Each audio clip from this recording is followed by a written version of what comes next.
My story started with pro-life and pro-choice when I was 17 years old and I found out that I was pregnant. Immediately, I was full of fear and full of anxiety. Kind of for comfort, I went to my boyfriend at the time, and I was seeking help and reassurance and guidance through this crazy crossroads that I was about to go through. And I remember hopping in his car, and he slid over to me a pamphlet, and I looked at it and I was kind of shocked because it was an abortion pamphlet.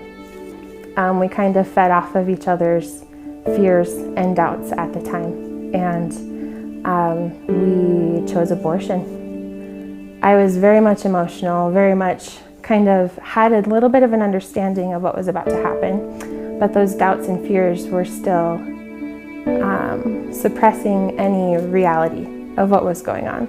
So the procedure took place, and I remember leaving feeling so guilty. I mean, I knew what I did right as I left. And I remember there was a moment where my boyfriend at the time and I just started crying. We just broke down and understood that what we did, that was not a good decision, that was not the right decision, at least for us.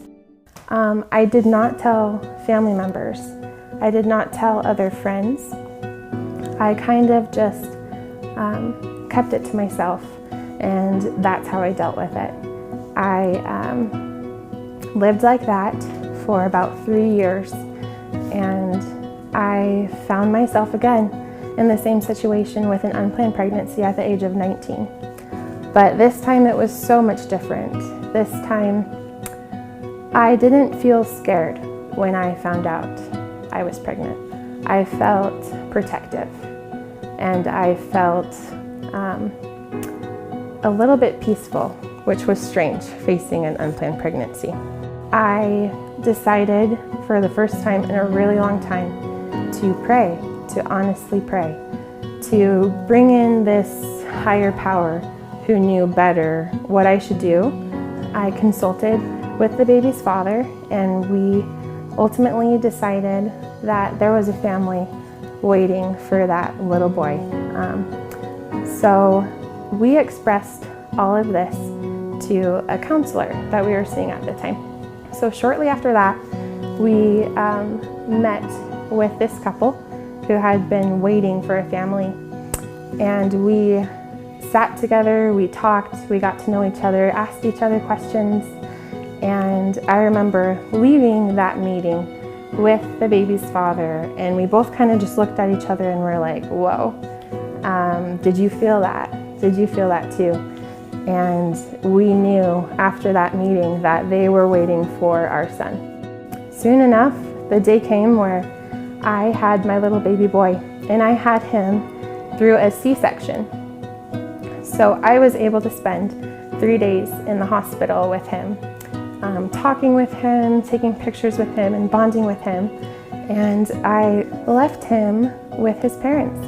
Since then, I have built a relationship with him and with his parents. They're my family. I'm their family. A couple years after that, I was able to meet this great man who loved me, even though I went through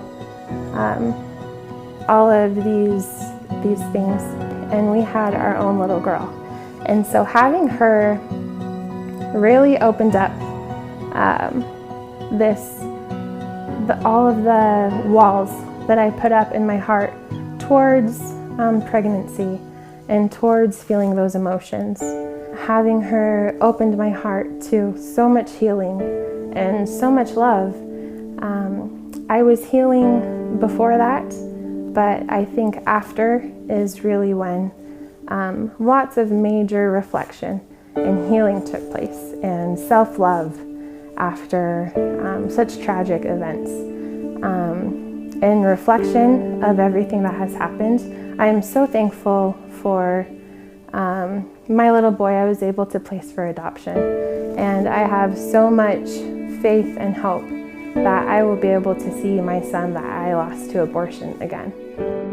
That was the huge difference in both of my pregnancies. The first time where I chose abortion, I limited myself to one opinion, who was also very scared and very doubtful. So we made a spur of the moment decision. And I had all of these resources.